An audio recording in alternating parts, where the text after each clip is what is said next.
Welcome to the live pre-foreclosure training here. Before I get started, just want to go ahead and put a link here in the Facebook group. Every time it seems like I do this for everybody that tunes in, seems like the Facebook group gets left behind. If you guys can hear me, drop a here in the chat, or I can hear you, or your preferable emoji in the chat, my friends. We're about to get started here in a little bit. And let me know where you guys are tuning from as well. I see we got 4 people here already, primed up and waiting. This is live. This is not a replay.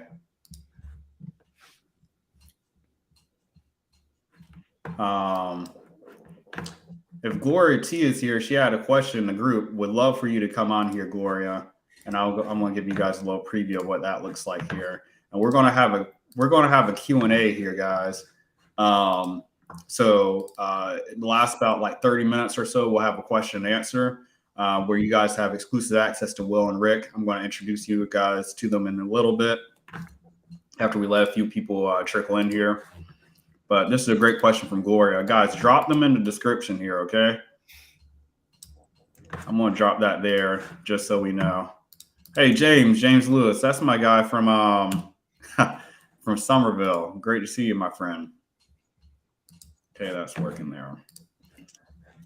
All right, let me go ahead and just grab this link and put this in the Facebook group and be ready to move forward.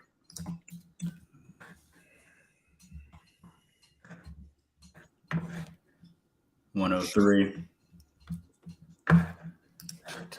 So let me copy this link.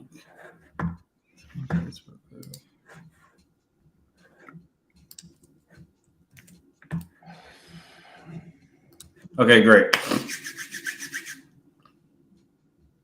Link is in the Facebook group. All right, guys, let's go ahead and jump into it.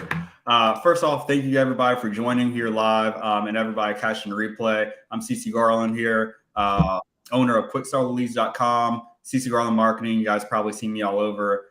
Most recently on A&E 50/50 Flip, buying houses for $50,000 and flipping them for at least a $50,000 profit in under 50 days. So you guys may have seen me on there. Recently syndicated on Hulu. So if you didn't catch it on A&E the first time, guys, get it on Hulu. You know, like seriously, it's crazy seeing myself on there. And it'll be awesome if you guys can tune into that as well. I'm going to make an introduction to both Rick and Will.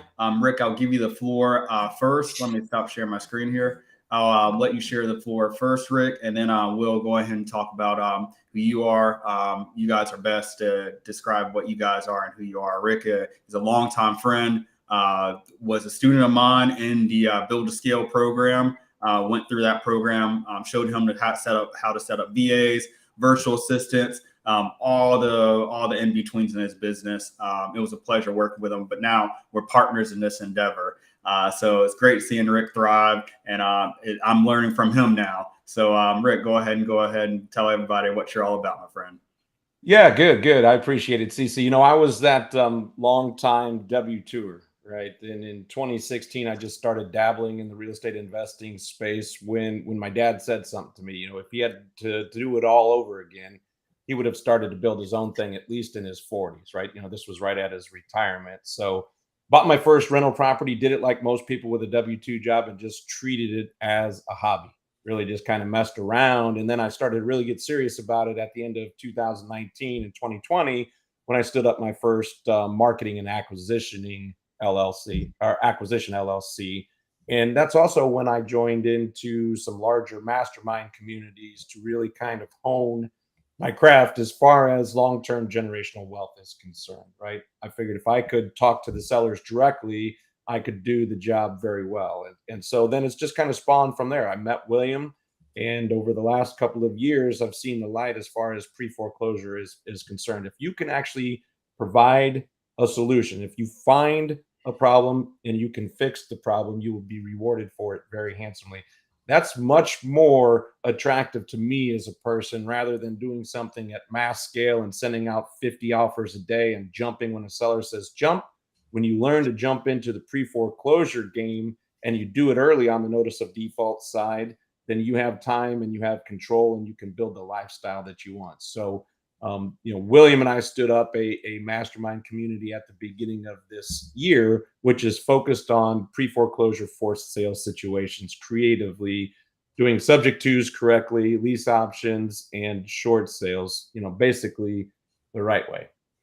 So that's where we're at today. I'm still doing all of this actively in my local market, on the national market, and also really pushing the community with what's coming in the pending market, what is looming in our economy and in the real estate market itself. This is going to be one of those moments that if you can capture this, right, this is going to be one of those transfers of wealth that we saw from 2008 to 2014, 15. So glad to be here, CC, and love, when I worked, with CC back in 2021, it was really about, right, the quality of leads and being able to build that marketing plan around your MSA. And he taught me the art of obviously building the team and the VAs and that type of stuff. But it was also very specifically focused on cold calling, right? How do you get to those lists? How do you pull that information? And what does that cadence look like from a cold calling standpoint? So happy to be here. Thanks, CC. Absolutely. And guys, you have to forgive me. This is my first time having multiple guests here. It didn't look like they could hear you, Rick, but couldn't see you. I'm gonna try to get this sorted out while William makes an introduction to himself here, and I'm gonna get this sorted out. And I think, William, if you could talk a little bit about what you think is actually coming and the timeline. Elaborate on that a little bit. I think that'll help our audience out a lot to give them proper context as to why we're doing this training now. Absolutely. So pre-foreclosure is a circumstance that eternally exists. It always exists. The fact of the matter is, as long as people have bills, there's always going to be people who cannot pay their bills due to whatever given reason that they're having an issue. In a lot of cases, right now, we're still dealing with people that were actually in pre-foreclosure prior to the COVID crisis, when there was a heavy-handed government intervention into preventing foreclosures. Now, that being the case, what it did is it kicked the can down the road. So most years we have right around, and give or take 25 to 30%, but most years we actually have an average nationwide foreclosure count north of 1 million. Okay. Most years in the past 20 to 25 years, we've had 1 million or more foreclosures started every year. That's even during the good years. It's not just, during times of heightened economic activity. But right now, we also have a couple of things that have been working in our favor in terms of creating more financial distress for a lot of Americans.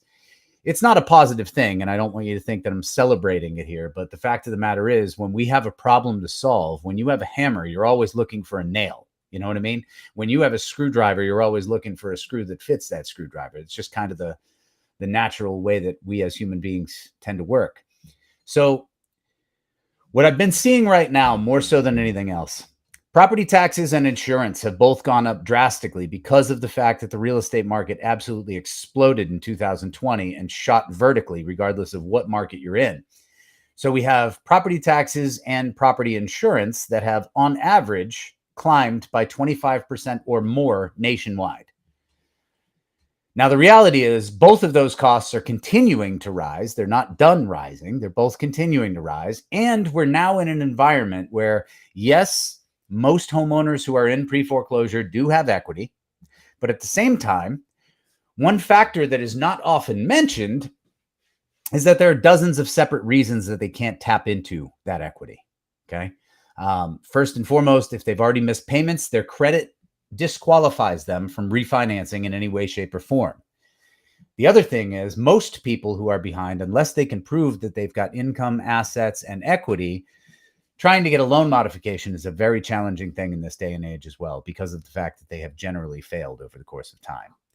So what this leaves us with at this point in time is we've got a whole bunch of people headed toward pre-foreclosure that are not going to be able to resolve it.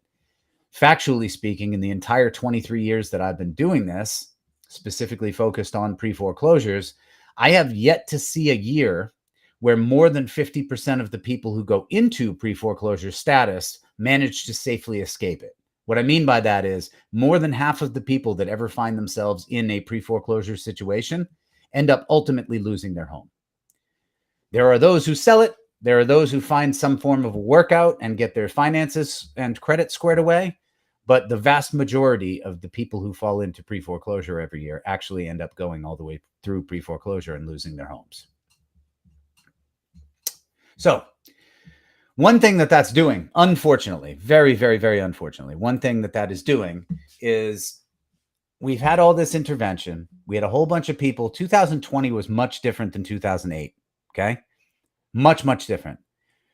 In 2020, what we had is we had a whole bunch of people that had good credit, good income, and they owned a business or they worked for a small business, and the federal government shut their business down over COVID.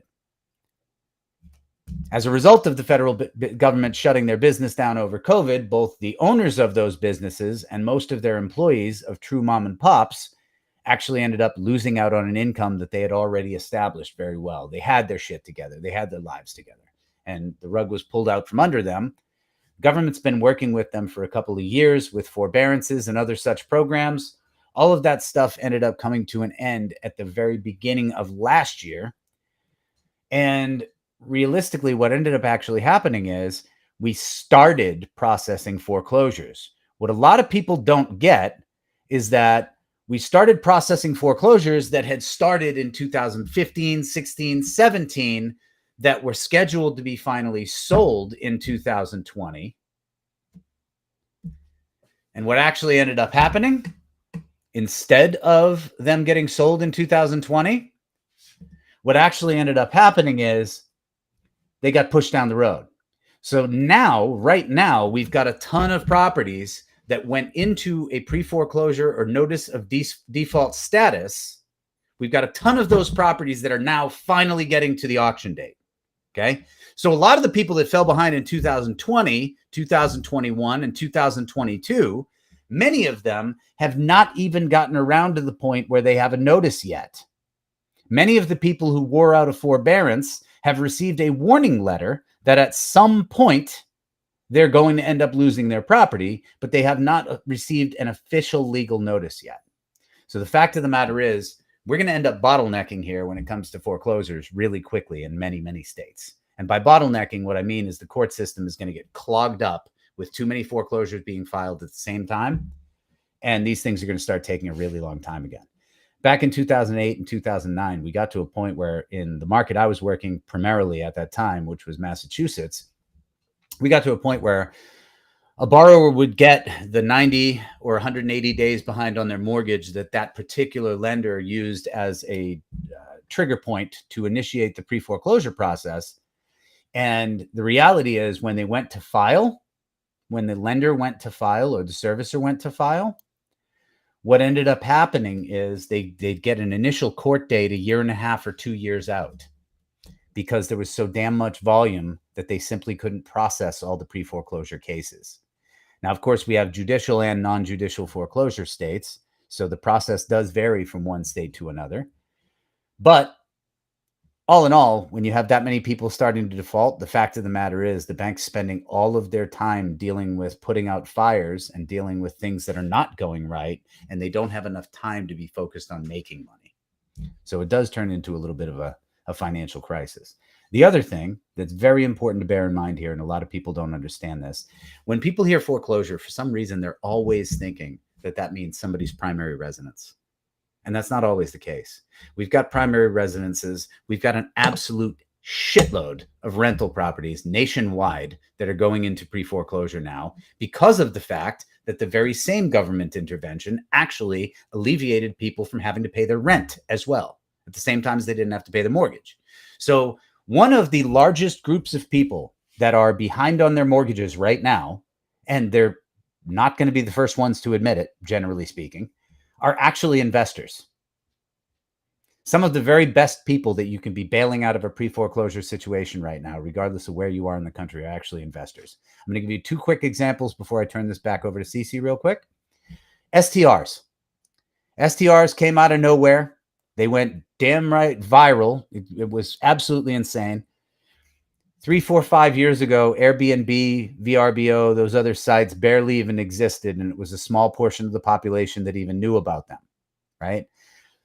Somehow, some way during the pandemic, that shit blew up.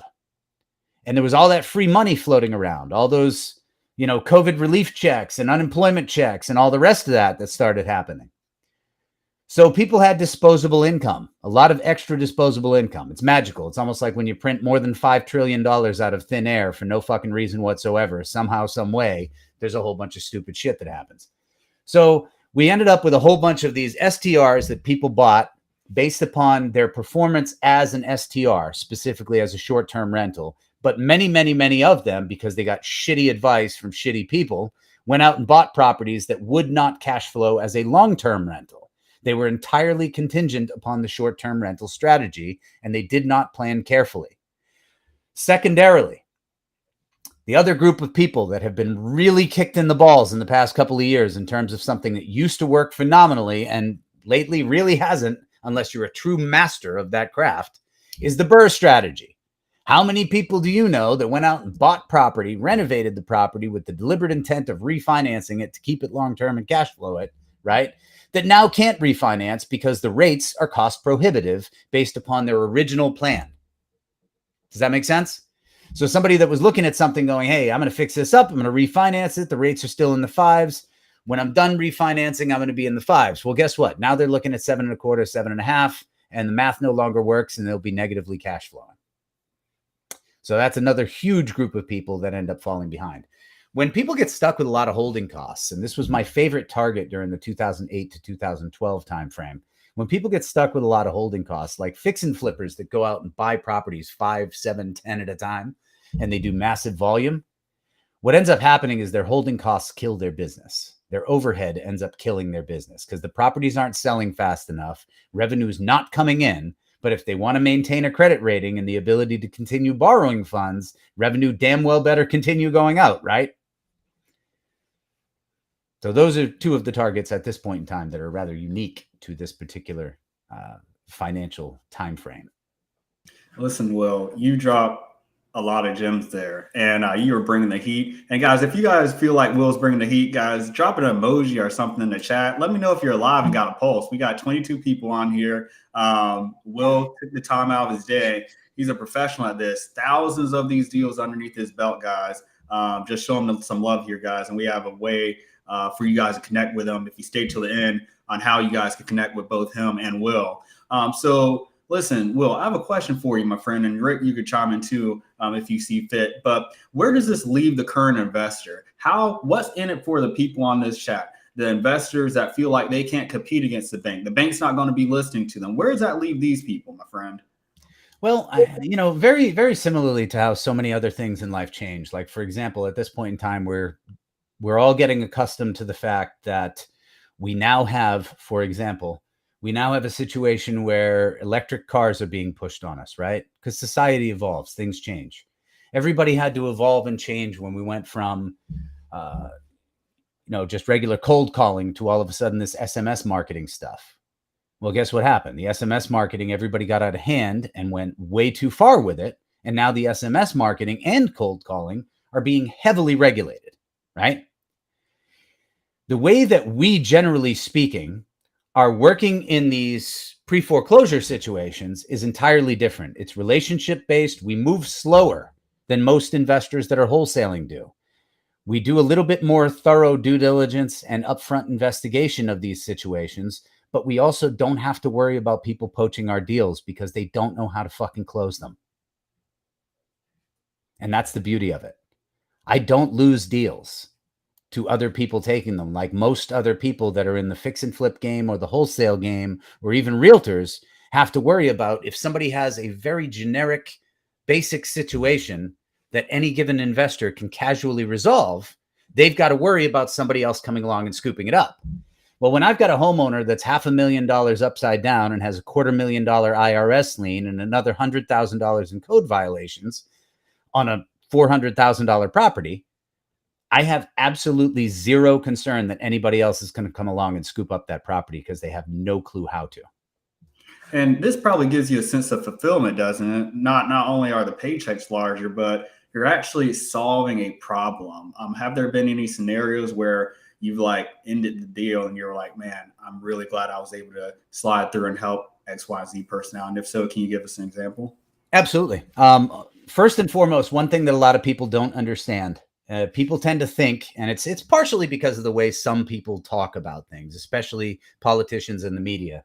People have a tendency to think that pre-foreclosure is a situation that usually happens to drunks, drug addicts, and lazy people. The reality couldn't be further from the truth. The most common group of people that end up in pre-foreclosure, there are two, and they're both groups of people that we should really give a shit about. Number one, the elderly. That is the biggest group of people falling into pre-foreclosure at this point in time, is elderly people, the retired population. Grandma is the number one person falling into pre-foreclosure right now. Okay. And that is something that anyone with a pulse and a soul should give a shit about.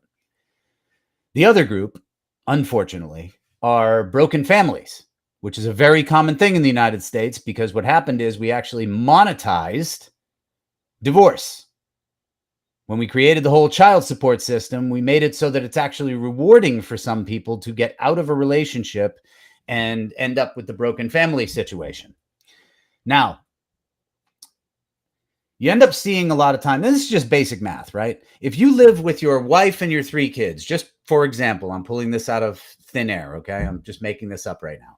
If you live with your wife and your 3 kids and your mortgage is $2,000 a month, and then you've got your electric bill, and you've got your costs of heating and cooling and all of the other household costs that you have to pay, you know? What happens is when you go through a divorce or a separation, in the event that you weren't married in the first place, what inevitably happens in almost all cases is that the costs climb rather than shrinking. Because now you have 2 different rents or mortgages that have to be paid. You've got 2 different electric bills that have to be paid. So the gross amount of money that it takes to support that family unit goes upward, right? That has a tendency to cause people to fall behind, especially during times like right now, when we're being told that our inflation is somewhere in the 3s, which is literally only possible for them to make that statement because of the fact that they eliminated food and gas from the inflation calculation. Otherwise, it would be north of 10. It's still a double-digit number. So at the end of the day, when you're combating against inflation, the fact of the matter is your dollars are losing value every single day. Your dollar has less purchasing power every day than it did yesterday. Very important for people. So CC, I can kind of to build on that, right? Started in the traditional wholesaling game where I'm sending out the numbers. I'm sending out the 10,000 prospects to narrow them down into the leads, and then to narrow them down into the 2 deals a month, right? The volume game of pulling, and where you're talking to sellers, obviously, especially over the last 5 years, who want to get the most money for their property, and they're fighting tooth and nail, and you are literally negotiating in $250 increments with the seller. Yep, the little old lady might not have touched the house in the 40 years that she lived there, and there's a lot of renovation that need to be done and to make the numbers work. I'm jumping when she says jump, because she's getting offers from 5 or 6 or 7 or 8 or other people, right? On the pre-foreclosure side of things, right, I am coming in early. We like to go on the notice of default and the notice of list pendant side rather than the, hey, the auction's 2 weeks away or 4 weeks away, because that's, again, not a lifestyle that you want to build where you're jumping every time somebody says jump. Like William talked about, I can come in, I can get 30-party authorized, I can provide the solutions. And now, where we're used to fighting tooth and nail for equity against the actual seller, we are now doing that. We're beating up the banks and institutions to the tunes of tens to hundreds of thousands of dollars, and getting those second and third liens to go away, getting those city code violations, IRS liens, whatever they may be. You are now a knight in shining armor to the seller, right? In the pre-foreclosure world, because you're providing that solution. And believe it or not, the loss mitigation teams at these banks and institutions actually look at you as an ally, because they see you as part of that loss mitigation team, and you are working for a solution, because the banks are not in the business of owning property, right? They don't do that very well. They're in the business of lending money and making money off of that money, right? So they don't want to take the property back. And if they can come up with a pre-foreclosure sales solution, they're going to do it. So we look at a pre-foreclosure not only just as a potential upside down equity short sale. If we're hunting pre-foreclosures, right? That is our only target. That is our avatar. We know exactly what the solution is. Things are definitely different every day, because every every house has its own unique DNA, right? With the borrower or multiple borrowers in the particular city and the state and the equity and all that kind of good stuff. But we know one of three things that we provide will help them solve the problem. It's either going to be sub two acquisition, a lease option acquisition, or a short sale. Yep, there are other things like loan modifications, forbearances, there are bankruptcies, and then the ultimate last thing that you have is the foreclosure, right? Foreclosure should not be an option if the borrowers have the help they need. And the only way they can get the help they need is from people with the knowledge coming in and providing that solution. And so that was my draw and my attraction to, this side of the business as opposed to the scale and the volume. So, Rick, a question for you on that. What if I'm a new investor? I'm somebody who's been wholesaling, looking to transition into this pre-foreclosure game. And I just feel like there's too many roadblocks when it comes to working with the bank, even like getting the seller to have faith and confidence in me if I don't really know what the route is. What would you say to somebody who has those doubts in their head or feel like, this may not be for them when actuality, this might be the perfect thing for them to set them apart from other investors in their market? Yeah. I mean, are you somebody that is compassionate and has empathy? Like William's talking about, the last groups that would be having these problems are the elderly or the family, the core family units, that type of stuff, right? Those are are you the type of person that likes to problem solve, right? Find a problem, fix the problem, get rewarded handsomely, right? And actually build that trust and the rapport. I think I saw a question come up that was talking about cold calling. How do you build that rapport? Well, most people that you cold call and think about their situation, they have hit some type of a list, and now they have potentially 200 or 300 investors around the country sending them direct mail, sending them texts, calling them. If they think you see them as a dollar sign, they're not going to open up to you, right? So we need to learn in the conversation portion, showing that empathy, asking questions, shut up, listen, hear their story, why they're in that situation. People like to talk, but most people make the mistake of getting on there and finding out if there's a buck involved. If there's not a buck involved, they hang up the phone and they move on. So how you can kind of crack that code is to start building and showing that empathy, building that rapport, listening, and just kind of, going along. Yep, I hear you, man. Those were definitely tough times, right? Those definitely tough times. We're going to get you out of the situation. I'm going to see what the best options for you. And I'm frank with them. I'm like, hey, you know what? I know you want to keep the property, and that might be what we're working towards, but that also might not be what you need, right? Our goal is to make sure that foreclosure doesn't happen, right? And by that not happening, that we're going to get your credit back on the path, because everybody on this call and everybody that's watching it knows that credit in this country is buying power. And when your credit tanks, that's the absolute worst thing that can happen for you. So we're thinking of all of those potential solutions. We're offering up all of the different options. We will walk them down several paths. But one of the things that we focus on are the income producing activities, right, for real estate investors, right? That's where we came up with the name for the group is you need to understand what you're good at, and you need to build a team around you. I'm not a licensed realtor. I need to have licensed realtors working with me on specific deals, right?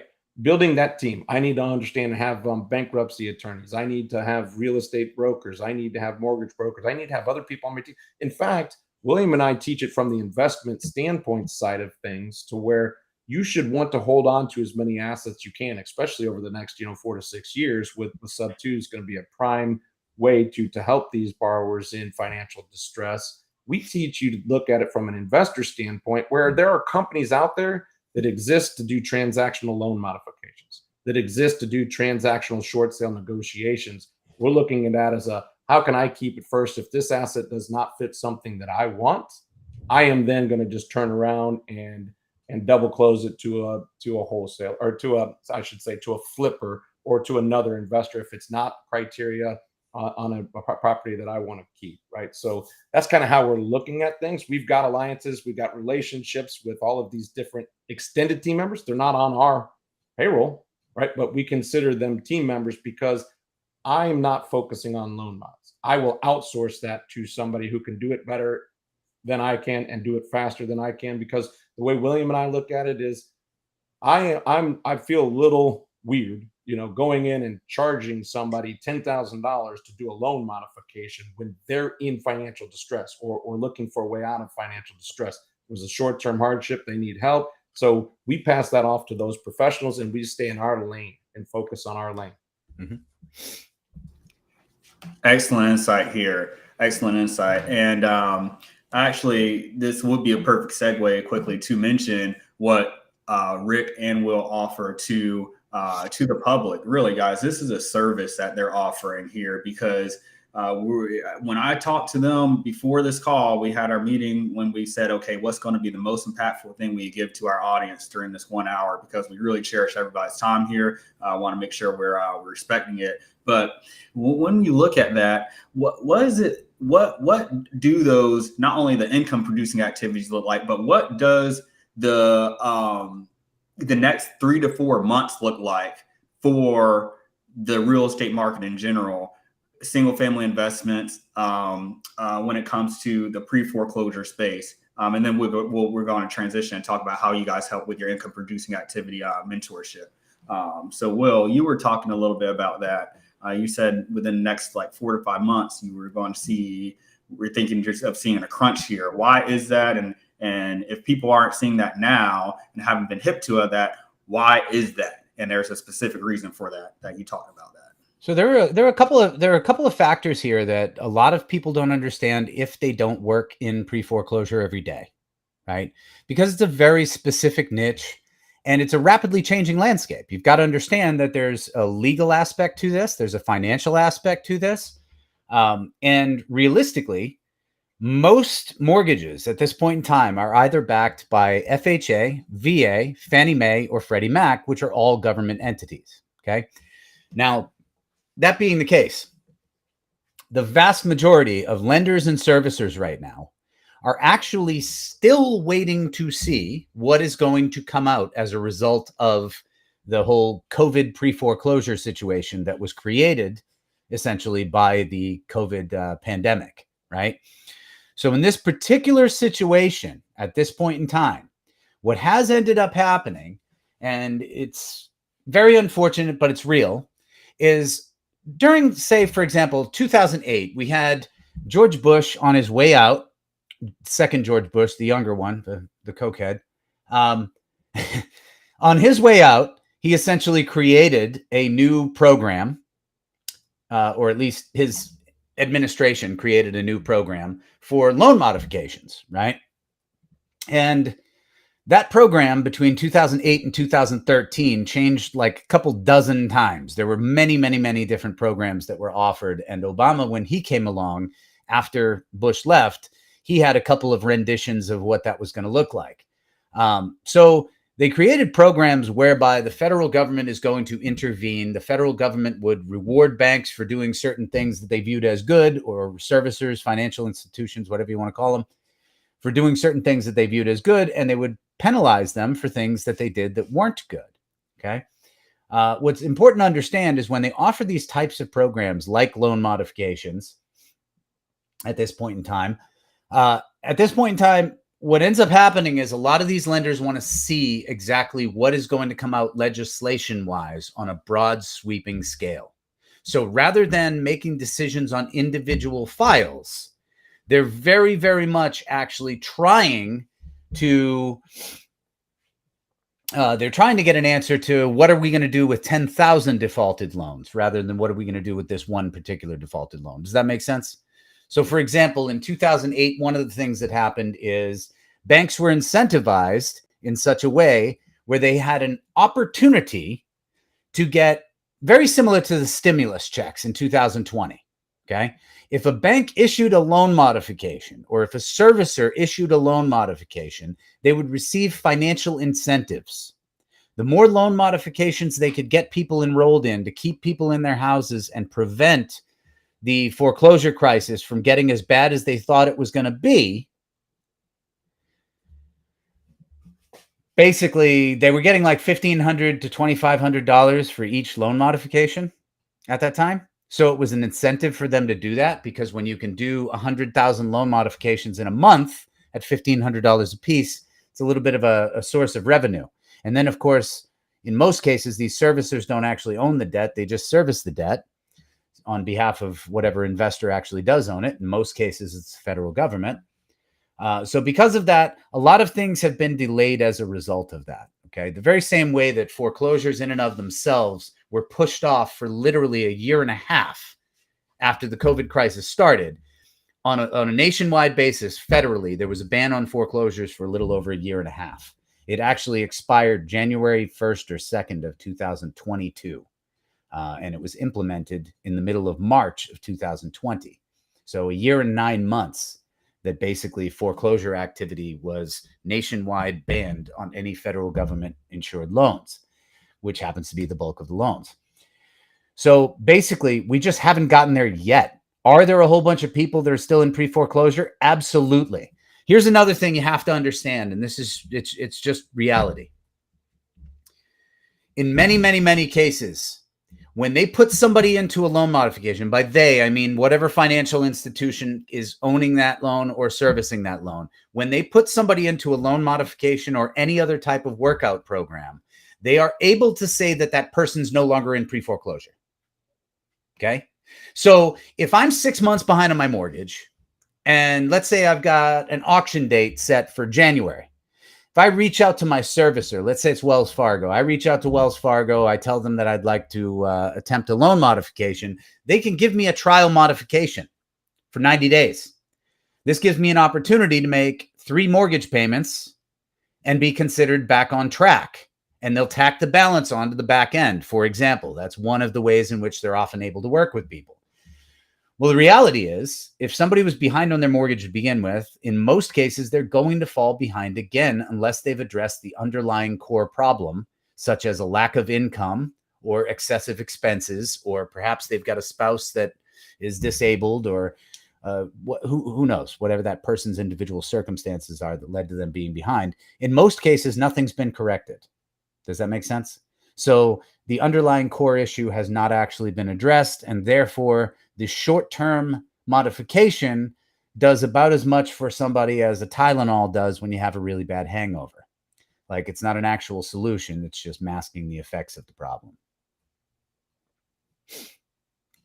So if I'm somebody like a lot of the people that are joining here, I have a couple seasoned investors, but a lot of new investors really that are very knowledgeable in real estate, but may not have closed that first deal. They're saying, man, I haven't even closed a wholesale deal yet. How in the world am I going to help somebody and take this responsibility on with working with the bank, modifying the loan? Listen, I ended up doing this in my second year. I think I shared this with you guys last week. My second year of investing, actually my first full year, I quit my job in 2016, and I was able to save a lady from foreclosure, but I didn't do the loan modification or anything. It was just basically me getting specific power of attorney, fumbling through the deal, and then hoping it didn't foreclose underneath me. I had a lot of sleepless nights and a bottle of vodka next to me many of those nights as a result. So I think this is a good time to just talk to people about how you guys help partner with investors to get this done, because guys, I wouldn't even want to do this myself now. I mean, I'm a wholesale specialist, but if I'm looking to do this myself, I'm going to want to partner with somebody just to make sure I'm not messing with an elderly person who, you know, maybe towards the end of their retirement or pension, or, you know, somebody who's in a broken family who already went through a lot of difficulties. And then what? I'm going to sit here and try to play around and learn this on their dime when they have real world issues. Rick, talk to me a little bit and to everybody a little bit about how you guys help out, because I really think I wouldn't be here and offering this to everybody if I didn't think you guys had a solution for them. Right. Yeah. So, I mean, there's that whole notion of fake it till you make it, or I'm fake, right? Like that type of thought process.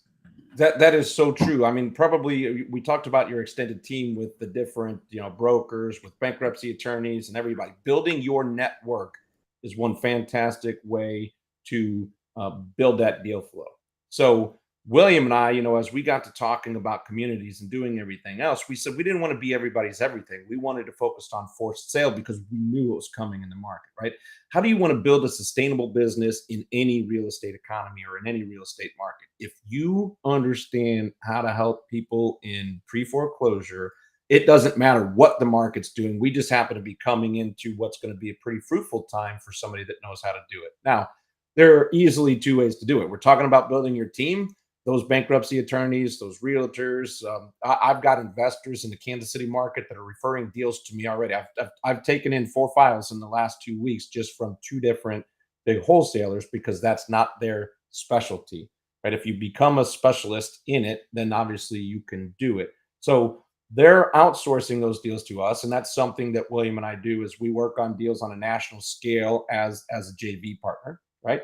So what most wholesalers would see is a trash lead. Don't look at it as a trash lead. It's got low equity or no equity. It's upside down by $500,000, whatever it may be. Don't just sweep that under the rug. Send that to somebody who specializes in this because 50% of something is better than 100% of nothing, right? That's one way to do it. Or if you want to become a solution specialist and provide solutions and beat up banks and institutions instead of sellers or borrowers, you can join the mastermind community. And in the mastermind community, it's all about taking action. Like when William and I were talking about standing up this community, it wasn't about coming in, watching about 50 or 60 videos or video series or anything like that, and then, hey, talk to my people. You are meeting with us twice a week on the Monday morning meeting, the Friday morning meeting, and throughout the week. We do a lot of different things. So we're very hands-on. And not only that, our members, we're actually reviewing live deals on those calls. We're talking about real situations, not hypothetical situations. Like what's really going on, what we're doing here, what's going on with these documents. How do you handle this? Because I can't double close this. I need to actually get it over to investors. So a bank is not going to allow me to do an assignment on a short sale. So we send our contract. We do a rescission and charge a consultation or a rescission fee instead of an assignment fee, and the bank will let that go through without any problem. So having the knowledge that William has built up in 23 years and being able to help somebody who wants to get into this game where they fear like, I don't know what I can do or how I can do it or what's the next step, that is joining the actual community because we will allow members to actually submit deals, right? And we will partner on those deals inside the membership for less of a percentage. Like the member actually keeps a large majority of the actual deal itself, right? So there's a couple of options and the way to go about it. That's what I would say, we do. The other thing that we wanted to make sure was it wasn't just this hypothetical, I joined, I'm an education junkie, I'm not doing anything. We also wanted to make sure it wasn't one of these 30, 40, or $50,000 a year masterminds. We wanted to make sure it was accessible to everybody, where it's about taking action. We will hold you accountable. There's a lot of other benefits like a CRM and other things that come with it. But really, you have a lot of different options. Just reach out and ask us for help. We're around CC's group. If you ask a question, we're going to respond to it when we see it. We've got our team actually in the group, so they will notify us if we don't see something. So there's a lot of different ways to get things done. Don't run away from the group that needs our help the most, right? Go in there and learn how to become an expert. People hate short sales. People hate short sales for a good reason if you're doing them wrong. Okay, let that sink in. People hate that if they're doing them wrong. You hate it because you always hear, I get on the phone with a bank or a servicer. Every time I get on the phone with a bank or a servicer each week, it takes me an hour and a half out of my life. Well, if I talk to a servicer 3 times about this one file, man, that just crushed 4.5 hours of my time this week. What we teach is how to get a hold of the right internal employees, and then everything turns to an email. Guess what happens? Now I can bang out 5 emails at 5 o'clock in the morning on these 5 files, and I'll follow up on them in 7 to 10 days. By creating an email and communicating via email, you are also creating a very valuable paper trail of what's being said back and forth so that you can catch them in inconsistencies. And you have that trail that you can then revert back to when it comes to appraisal disputes or any of the other type of things that you need to do in that particular case. So William's gotten it down to a science where his normal is about 15 to 17 hours per short sale file, right? let's also take a look at it as, in the Kansas City metro, probably pretty standard to the rest of the country. We normally see about an average $15,000 assignment fee. Well, what I'm seeing on short sales, right, where I am negotiating it as if I'm the buyer and turning around and moving to somebody else because I'm not keeping it, is about $33,000 to $35,000. And so I'm more than doubling the profit that I can make off of it just by going in. So if you think about that, what if I just do 10 of those deals in a year, right? That's over $300,000. Do you think you can do 10 deals in a year, especially if you are the solution provider and you are living the life that you want to live instead of doing 50 offers a day and jumping when somebody says jump, or, hey, I'm going to be the auctions in 2 weeks. Can you stop it? Type of thing, so that there's a lot of different ways to do it. But, just from a raw partnership standpoint or from joining the community, that's how we help. Networking is a key lead source, but the other thing is lists. Pulling that notice of default or notice of list pendants to build your business. And we do it, right? We not only network, but we do it in our local communities. Is we pull the list, we stack the list, and the properties that are prime targets, something that we do different than other investors.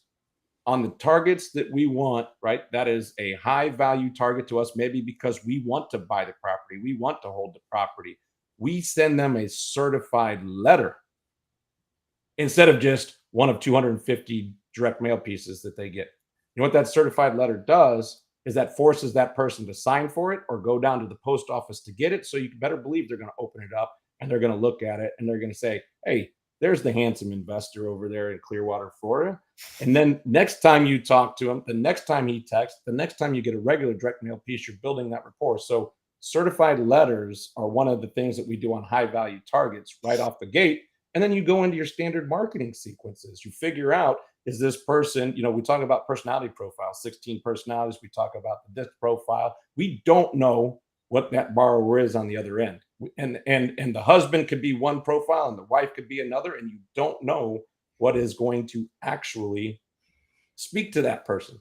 So we send all kinds of different, we do the sequences where it is, text, direct mail, certified mail, it is calls, it's going to be all of the above, because it doesn't take me 10,000 prospects, right, to build a sustainable business and to build a quality of life that I need to do. So went on a lot, but did that answer the question? Listen, that's perfect. And it really got people wanting to talk a little bit more. And you guys explained this so well. I mean, out of anybody I've ever heard explain this, it actually makes the process seem more tangible and real to people, especially like myself.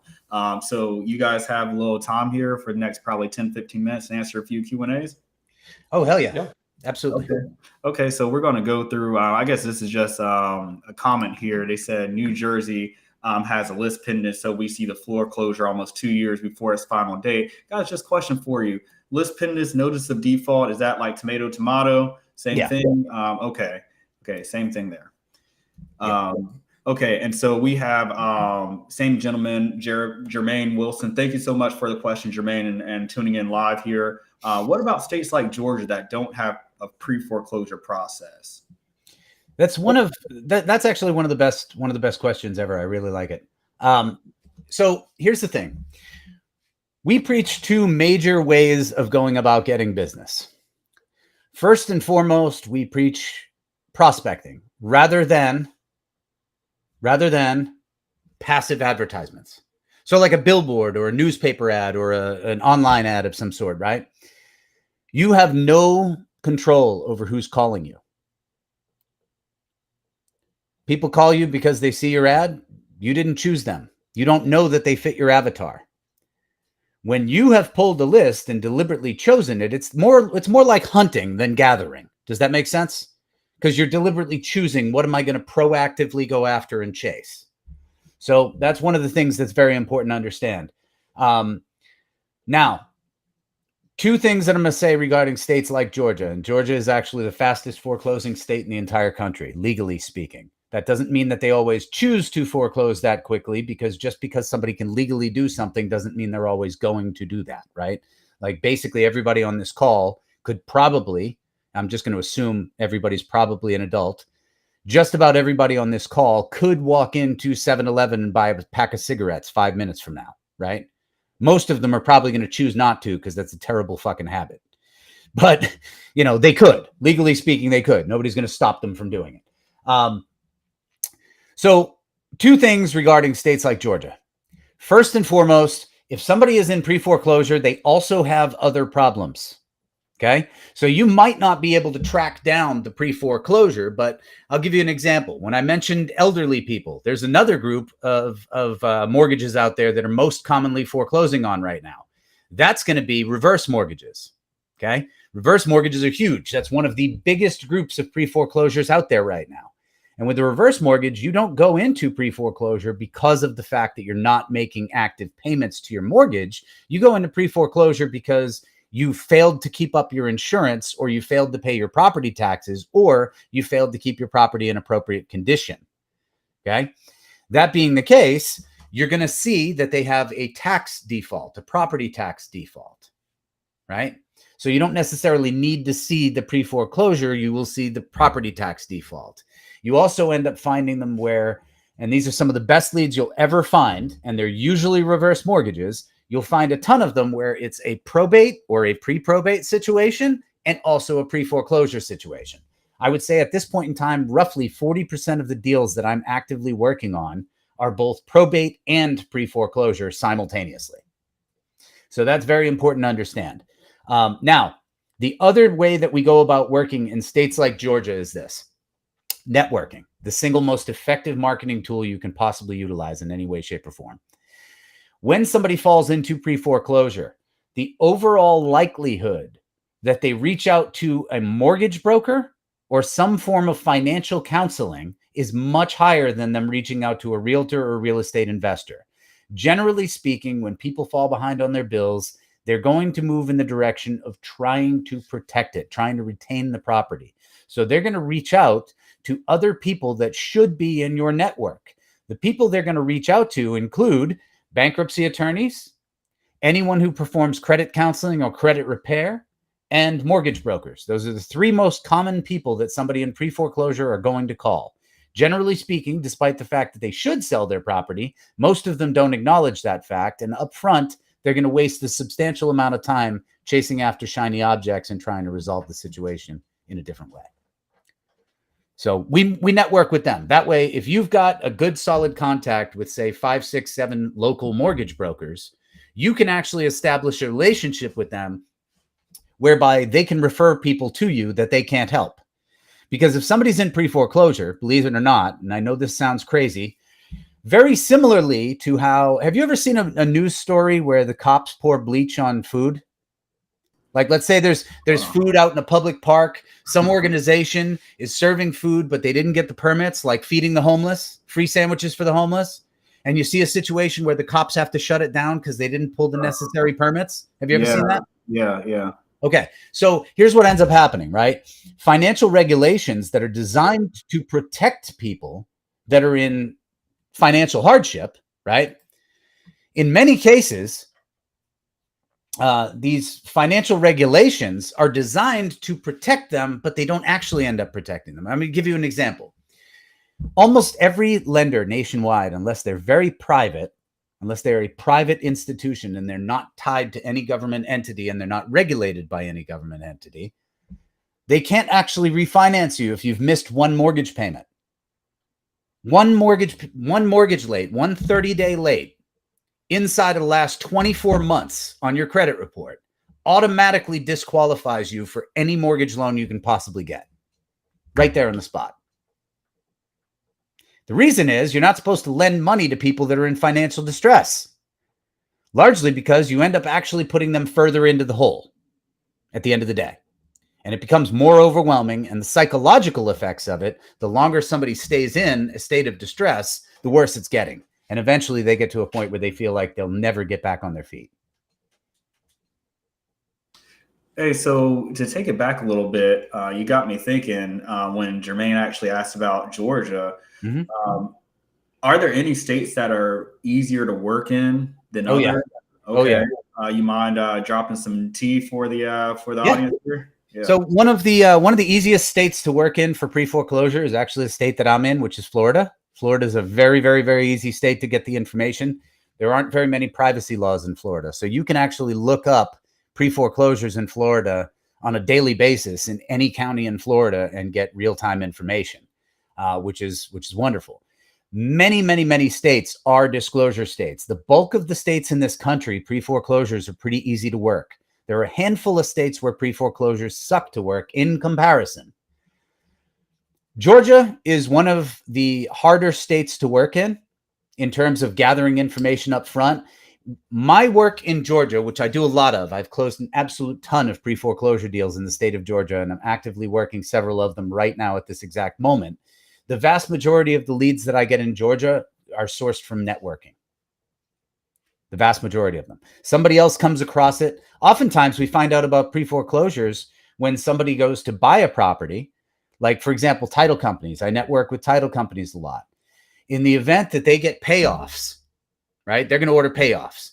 They get a payoff prior to the closing date, and they find that the property is upside down and too much is owed in order to honor that actual existing contract. So we got a wholesaler that tied up a property for 150 grand, and they come to find out that the total payoffs and necessary money to close the deal works out to, let's say, 175 grand.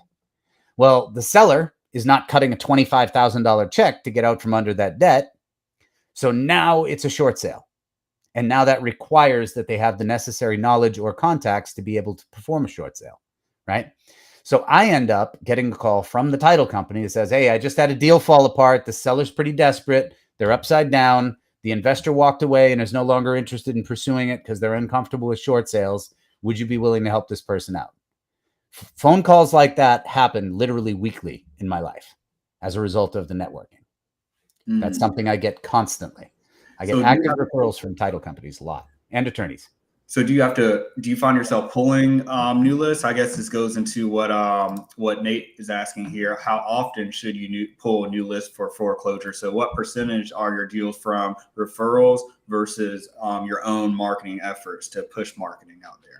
Okay, so in the interest of being entirely candid, when I'm doing outgoing prospecting marketing, right? First and foremost, the number one method that I utilize is actually knocking on doors, because it's a lot harder for somebody to slam a door in your face than it is for them to hang up a phone. It's also a lot easier to convey sincerity in person than it is over the phone. And sincerity is necessary with people that are in pre-foreclosure. What a lot of people don't understand is that these people aren't mad at you. They're not irritated with you, generally speaking. They're fucking terrified. That's what they are. They're absolutely terrified. They're getting collection calls on a frequent basis. They're being chased by all kinds of different sharks that are looking to make a dollar off their back. And they're terrified. They're scared. So unless you can come to them in an empathetic manner and convey to them in a sincere fashion that you're actually there to help, they're not very interested in talking to you. Now, what does that do? Well, in this generation, this day and age, I don't mean to be, a baby boomer over here, but I'm damn close to it. Everybody communicates by text and shorthand, and people have become really, really, really untalented in the department of, socializing. I'm not the best at it myself either. But what I do is I have a team. I have people that work with me that actually go out and make contact. I'm not always the friendliest guy. I have a tendency to drop a few too many F-bombs for a lot of people and stuff like that. So I train a team of people that are much more salespeople than I am. I do the behind the scenes stuff. They go out and make contact with people because I make people cry sometimes. So instead of that happening, I have somebody who's softer and has better socializing skills than I do, better social skills than I do, to go out and knock on doors. I've got the observations of understanding that when we knock on doors rather than phone calls, we have a much higher closing ratio. Certified letters compared to just a regular random letter, because of the personal touch, because of the more direct contact, also have a much higher return rate. So to get those individuals to door knock to, are you then pulling a list? And if so, are you like, okay, And you prefer working with people on the front end, right? Or as soon as possible. And Rick, can you go into that? We were talking about this before we got on, the importance of catching people in that notice of default phase, right when they get the notice, even before, I think you said even before the not the banks know, but the homeowners before the know. borrower. Exactly. The borrower knows. So talk about it a little bit, if you don't mind. Yeah, no, that is, I mean, outside of the referral networking and becoming a master network and doing that type of stuff, it is the lists. And it is the lists. And the most golden the list is the one right from the courthouse, right? You know, you are pulling that list weekly, right? That is every week. You know, there are legal newspapers, there are legal places that the banks have to put notice, right? And when it's filed at the courthouse, how I know about it before the borrower does is because that's been filed and they're being mailed snail mail, right? And maybe they aren't opening their mail. They're in distress. They're putting the mail in the corner into piles. So by pulling that list on a weekly basis, you'll start to see a pattern too, right? You know, hey, up until the last couple of months, there's always been about 20 new notice of defaults in Johnson County. Now we're seeing it up to about 35 a week, right? You're starting to see the data trends. That's not to say, as William was talking about disclosure versus non-disclosure states, I happen to be in non-disclosure states, Kansas and Missouri, so that makes tools like PropStream a lot harder, right? But there are certain states like Florida and certain parts of the Carolinas and other states where PropStream data is gold when it comes to the pre-foreclosure lists. Tools like that you use, CC, Investor Title Toolbox, other ways to get to the data and actually serve up the new notice of default or list pendants to an investor. We recommend doing that on a weekly basis. I mean, like every Tuesday, my team in Kansas City goes and pulls the new notices, right? And starts them into that marketing sequence, which I left out William's favorite form of marketing with the door knocking when I was listing the sequences, the certified letter, the direct mail, but that truly is. And to his point, right, people will say, well, what do I say? I think I saw a question where somebody said, well, what do I say to them? Do I let them know that they're in foreclosure? Yeah, you absolutely do, right? Hey, you're getting all of this scary information, these scary letters and that type of stuff from people who I can help you. I'm gonna sit down with you and understand exactly what's going on. Is this temporary? Is this long term? What is the hardship, right? One of the single best closes on a door knock on that door, right? William says it all the time. So I hear the bank's giving you a hard time. That's literally the intro line. So I hear the bank's giving you a hard time. And if you get them to agree and you can walk in, look, hey, let's go ahead and call them right now together in your kitchen at your table. And they're going to give you third-party authorization right there at the kitchen table because you can give verbal auth as opposed to the written third-party authorization. They see you go to work beating them up and beating the bank back up where they've been cowering in a corner. You've closed that deal right there in that moment, in that door knock, which is why William said that's the higher conversion deals are people that you've made physical contact with, building that empathy and being sincere and showing them, I know what I'm doing. I'm going to fight the banks and institutions and the lawyers and everybody else that are on you that will get them to listen to nobody else. I've had wholesalers, I've had realtors, I've had other people reach out to me and say, hey, I've got somebody offering up this deal that you're working right now. They're offering up this deal. And I say, good luck, right?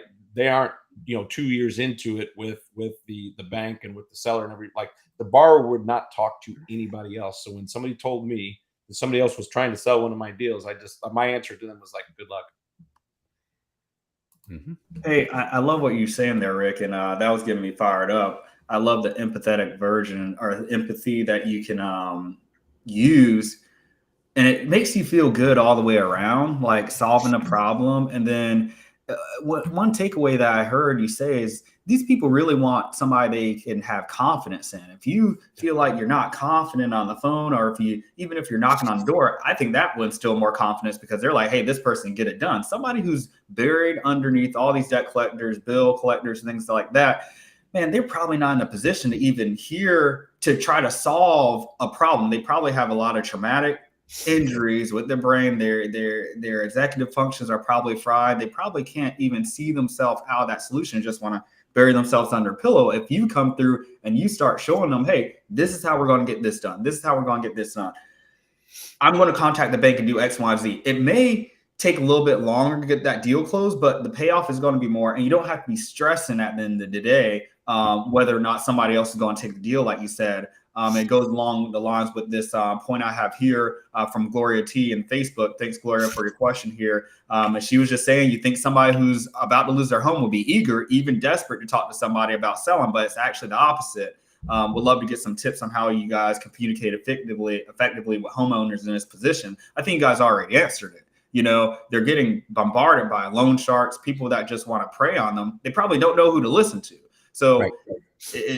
It's most likely leading with value first. And it was either William or Rick. One thing that you guys said when you knock on the door, like what's that thing that could just get that person to perk up and start seeing the hope and the light in the end of the tunnel and separate you from the next guy? Because all this stuff may basically combine together. They're like loan modification, investor, realtor, man.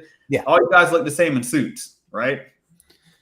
That's one of the reasons that I don't wear suits, is to avoid that. It's one of the reasons. I'm not even kidding, because honestly, most of these people, when they're in this situation, are scared of it. I'll give you a great example.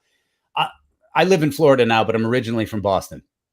There was a guy up there when I first got started, and he had a polar opposite of an empathetic approach. He drove an Escalade when Escalades first came out, like 2000, 2001, something like that. He had a shiny black Escalade. He had it wrapped, and he had this logo on the side of it that said Foreclosure King with some kind of a fancy crown. So he would show up at somebody's house that is literally in pre-foreclosure. They're a month away from losing their house, and park his 6-figure vehicle in front of their house that says foreclosure all over it. So all the neighbors are now, being told this guy's in foreclosure, right?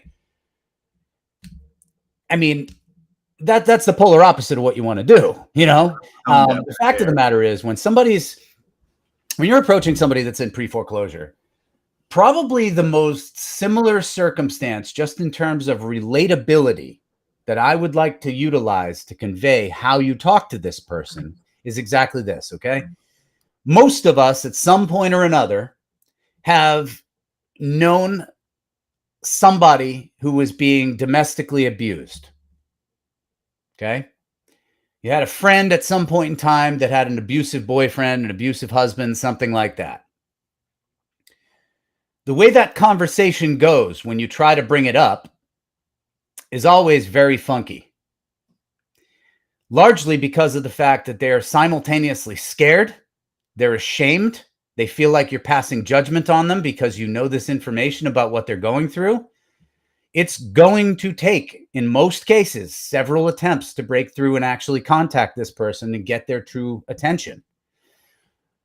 What I use that motivates me to always be able to push and strive harder to make sure that I'm there for them is I look at them very similar to, have you ever been driving down the road and you've seen an animal that had recently been struck by a vehicle? And the animal is not dead yet. It's suffering, and you want to do something to help it. So you pull over and you try to help it. Well, that animal's in pain. So it's going to run from you. It's going to try to bite you or claw you or whatever it can do, depending what type of animal it is, obviously. It's going to try to flee the scene, even if it has to run on broken legs, People that are in pre-foreclosure are very similar to that. So those are two examples I usually give, like an injured animal that you're trying to help who doesn't know you and doesn't know your intent, or somebody who's gone through domestic abuse and hasn't yet opened up about it. They're not comfortable talking about it. They're ashamed of it right now. You know what I mean? So you have to be able to get truly empathetic. And one of the reasons that it's so ineffective when people try most methods of contacting people in pre-foreclosure, it's very difficult to convey that level of sincerity over the phone. Very, very, very challenging. Most people do not have the ability to do that. So at the end of the day, that's just the reality of it. Yeah, I hear you. These are great points here, and I'm with you on the empathy part and actually getting directly to the people. When I first started off, I door knocked, and I think if it was scalable, at least in the way that I viewed scalability, I would definitely still do it. With that being said, let's see. Just make it scalable. They're very similar to bird dogs. Instead of having bird dogs that drive around and just go driving for dollars, I simply train them to take the next step and go knock on the door. And I have them keep it really basic so it doesn't ever hurt their feelings. It also gives them a chance to third party introduce me. So I have somebody go knock on the door, right? And they knock on the door of a pre-foreclosure property. If the conversation goes well enough that they have the opportunity to do so, they hand out my business card. And they say, here, you should call this guy. This guy can help you. He's a sincere person. He knows how to help these people. He knows how to help people in your situation. He's not going to take advantage of you. Now I've been edified by a third party. So it's not just me sending yet another postcard where I tell them how much cash I've got while they're behind on their bills, because that's, people don't understand that. You start calling people in pre-foreclosure, I'll buy your house cash. And they're like, great. So I'm having financial troubles and you're feeling like you're in the mood to call me up and tell me you've got 6 figures in cash kicking around. Yeah. Wonderful. I really like you a whole lot right now. Thanks. Yeah, that's a lack of intimacy. It's like being toned at that example you gave with the guy with the Escalade. It's literally like instead of if you were to run into an attractive woman at a bar and you were a single guy, instead of saying something nice and polite, it's like the equivalent of walking up and just grabbing them. You know what I mean? Like it's stupid from a social perspective. It is. Now I understand, of course, you want to make contact with somebody and you want to talk with somebody and stuff like that, but it's a brutal way of trying to communicate.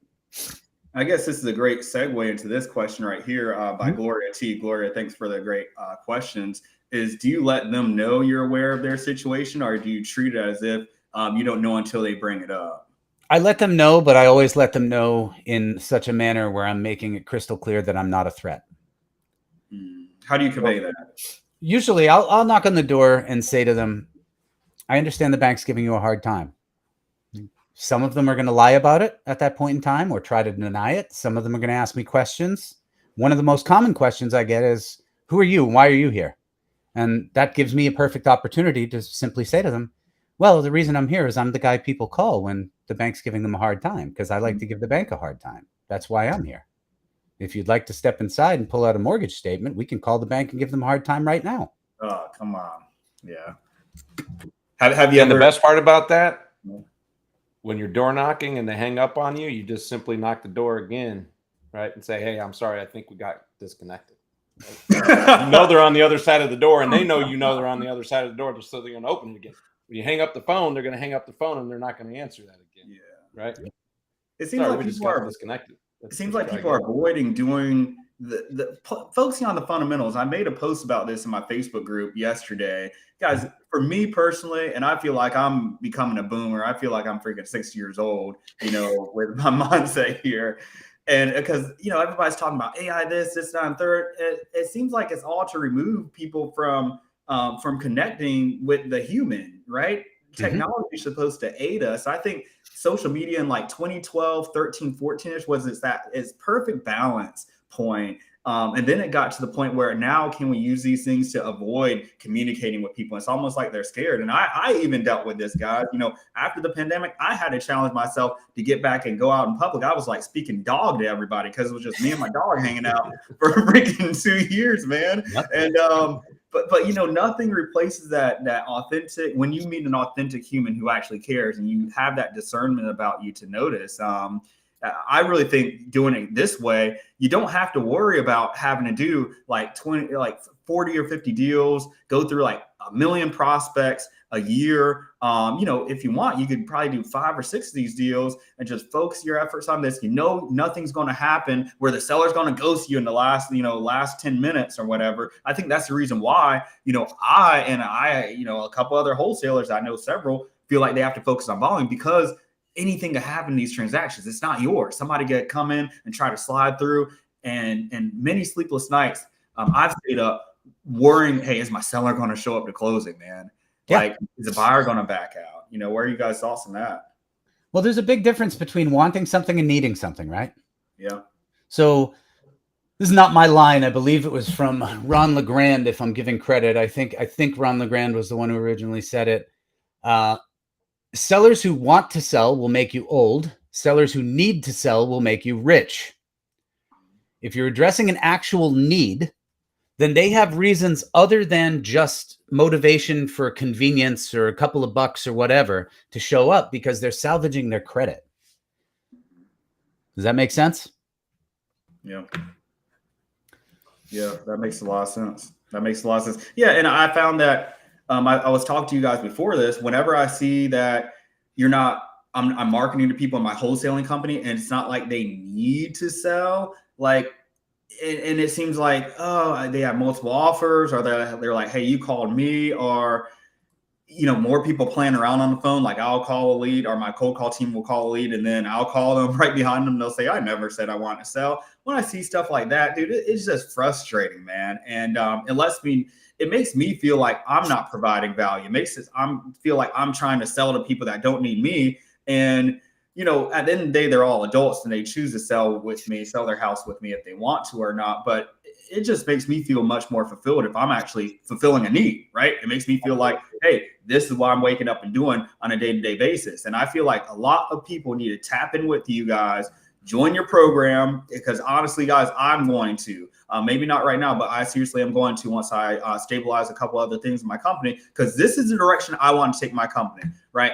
Garland House Buyers, that's my company, my LLC. I buy property in. Been doing that since 2019, 2018.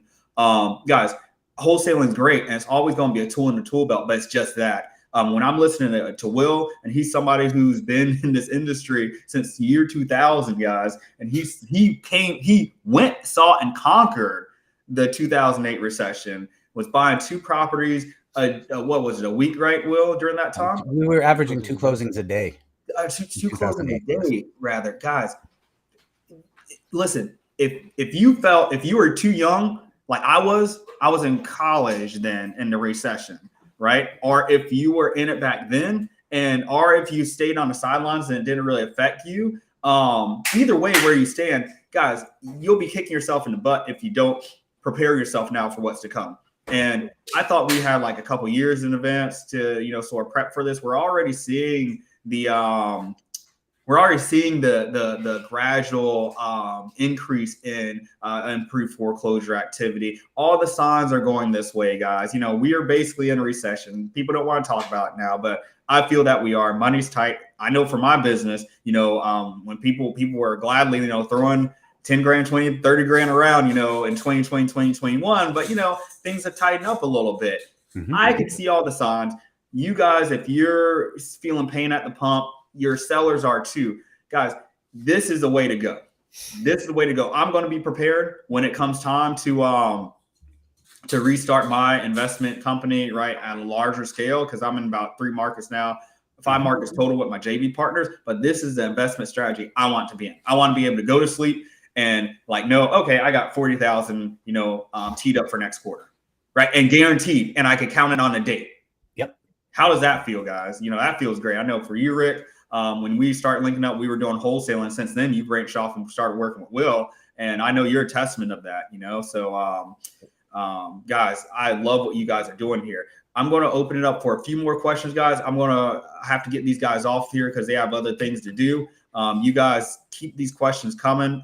If we're not able to answer them, Will and Rick are in the Facebook group. So if you guys aren't in the Facebook group, if you're watching this on YouTube, if you're watching this on my Facebook page, guys, join the Build to Scale Facebook group, please. And we have a group chat in there where Will and Rick are. No pitching in there, guys. Nothing. I'm not even offering my own services, guys. It's very, very authentic, where humans can actually reconnect after this whole COVID thing and start emotionally connecting with each other and talking to people, not looking at each other like a dollar sign. That's one of the main reasons why I started working with Will and Rick, is for that very fact. So guys, you have my word there. Maybe not on my Facebook group, I offer services and stuff just on the group page, but in there, guys, it is completely authentic. If you guys need help, we're there to help. I'm up midnight, 1 o'clock sometimes, offering advice. Somebody had a question the other day about what are the first steps they should take in wholesale. I gave them a very detailed explanation, guys. So that's what I do. That's what I do. Guys, I want to shift gear just quickly here and answer a question that a guy had because I think this will help. It's a free resource that I came across a few years ago. He was asking the best way to get in time to track down family members. Guys, chime in if you have a thought on this. But there's this website that I found several years ago. called Family Tree Now. Family Tree Now, and guys, I'll go ahead and show you mine. I'm the perfect example for this. It's a free website, and I found, guys, if you're able to find the right person, this is me right here. You can find all your family members here, and all the way up until like this was my last address right here, like right here in Burlington, and it will have all the individuals, their information there, the month born. Unfortunately, they have a K on my last name. It's actually Cornelius Cedric without the K, which is CC. That's what it stands for. And the phone numbers, guys, are really, really accurate. And if you're able to find the right person, because some people, their names are very common. My name's not very common. But if you're able to get the state, the state and the city, and then know around the time the person was born, you can most likely find the correct property record or person record here. And the phone numbers are sort of spotty, but the relatives and the addresses are spot on. So for the gentleman that was asking what's the go-to place to track down family members for free of cost, guys, check out Family Tree Now first and foremost before you start trying to find any other spending money on like all these other resources that don't really work. Like that's my sister, that's my mom, that's my dad, that's my brother, and then that's my sister, and then these are just like extended relatives here. But for the first 1, 2, 3, 4, 5, all these are my these are my close family members right here. So super great site. That's a ninja site. So if you guys are having trouble with that, I highly suggest that website there. Wonderful. Yep. No, that's a great point, CC, right? And people always ask, when you do contact extended family member, you're just looking for this person, right? Because they're often on burner phones because they're in financial distress anyway. But I'm just looking for this person. I don't tell that family member why I'm looking for that person, because there you are, that guy driving that Escalade down the street, notifying the entire world what's going on. It's more, hey, I'm just trying to get in contact with this person. If you're sincere, they're going to get you connected to it. But to that point too, right, as you're digging into these lists and they're stacked and the people are tougher to get a hold of, that deep prospecting and taking the time to get to those people mean that you're one of the only people getting in touch with those people. Whereas 99.9% of all wholesalers will give up and walk away. That will turn into one of your most lucrative deals, right? Is deep prospecting and going that extra mile to find out who nobody else is talking to. We've talked about some of the technology challenges. Well, what happened September the 1st with non-registered A2P 10-day LC campaigns and texting and everything else that's going on, right? So there's a lot of things that you can do to build value and then give yourself that peace of mind in that life to where it's on your terms, not on somebody else's terms. And CC, you were talking about, just talking to a seller and you're one of many people giving an offer. My lead management team, and even if I get to the point, I teach them how to ask the question. So, who else are you talking? Find out if they're talking to anybody else, right? And when they answer, hey, you're just one of 5 people, I filled out 5 Facebook forms, we immediately say, thanks, call us when you need us. And we don't take it a step further with them. We do not waste our time with that person, because that's the need to sell versus want to sell analogy. And you don't need to build a lifestyle around that, in the long term. Yeah, a lot of it has to do with we want to come at things from a position of strength rather than a position of weakness, right? And the way most people are doing their business, unfortunately, they're basically begging for deals, is what they're doing. They're not bringing a unique proposal that is different than what anybody else offers. If everybody offers nothing but cash, right? It's the exact same thing to take cash from me, take cash from you, take cash from Rick, take cash from Mary down the street. Really doesn't matter. It's going to be the exact same thing. So I'm going after people who have a specific problem that I am very thoroughly trained on how to solve. That's the value that I'm bringing to the table. And the reality of the matter is the only way that they're going to find somebody else that can provide the types of solutions that I can provide as well as I can provide them is if they have the cash to shell out for an attorney. Because 23 years of doing this, at this point, I'm personally responsible for stopping over 10,000 foreclosures in that time frame. And that's not something that a lot of people can say. There's very few people on the face of the earth that can say that, honestly. And at the end of the day, it's really just because I stay in my lane. I do one thing and I do it really well. You don't generally catch Tiger Woods trying to compete in basketball tournaments because his game is golf and he stays in his fucking lane and does what he does. You know what I mean? If he could do that with his marriage, things probably would have resulted a little easier. That's neither here nor there. That's something else. Well, guys, thank you so much for your time here. Guys, we're going on an hour and 30 minutes. I got to let these guys get off here and go.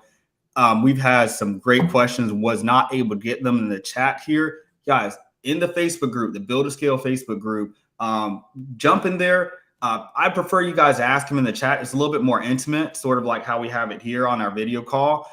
There's one by Avi here, super long question. That's getting into the nuts and bolts in there. If Will and Rick, are so inclined to go in there and answer that, guys, they'll be in there, and I'll be in there to answer the questions as well. So if you guys want your questions answered, if you guys found this like really just informative, you guys want more information about how to work with Rick and Will, guys, I'm going to put the link up here one more time. And I'll also tag them in a post on the Facebook group as well, Build to Scale Wholesaling Community. Let me go ahead and share this sucker with you guys. Just so if you guys aren't in here, so you know, we got 4.3 thousand members, probably 1,000 active members, guys. The group chat, I'm going to show you guys what that looks like. Let's see, group chat. It's, guys, I got so many freaking messages here. You guys are actually seeing the back end here. Usually I have nothing to hide. Where's my Build to Scale chat? Oh, right here. The Wholesalers Lounge, guys. Seriously, guys, get in this thing. I'm just going to show you a little preview of what this looks like. Just all the communication, all the interaction here that we have. Really just dropping value here, guys. I think the chat's really cool. It's almost like I'm DMing. I can have everybody, rather I'm DMing them separately, I'm able to DM them like directly. So it's really cool that I'm able to do that. I love like going away. Like I went away Sunday. Sunday is like my day to woosah and time off. And it was just so cool here seeing like everybody just collaborating themselves. And I just set like one person straight because they came here and spam. Guys, we're not doing this. Like this guy, it's like DM for 100% financing on startups. Dude, who are you, man? Guys, it provides some value first, man. Like that doesn't do it for me. That doesn't do it for me. So guys, with all the fakeness out here online, on these Facebook groups and stuff, this is really a place where you guys could just come and just like really get your questions answered and just feel seen. All right, guys. Guys, if you had any questions at all, make sure you join the group. Make sure you get in touch with Will if you found this helpful. Guys, if you found this helpful, I got to see more fire emojis. We got 7 people on here. I got to see some emojis. I got to see some, hey, this helped out, this helped me out, or this didn't help out, or screw you guys, Nah, in all seriousness, guys, we love helping you all out. Melissa Hall, we see you. Avi, we see you. Nate, we see you. We see everybody. Jermaine, we see you. Awesome. All right, guys. Will, Rick, you guys have any parting words before we cut out here? Well, it was wonderful to come in here and do this today. I'm very, very glad to be a part of the group. It's wonderful. Yeah, get out there and go solve some problems and keep kicking ass. Yeah, absolutely. Will, Rick, thank you so much for your time, guys. See you guys in the group later. Absolutely, brother. Peace.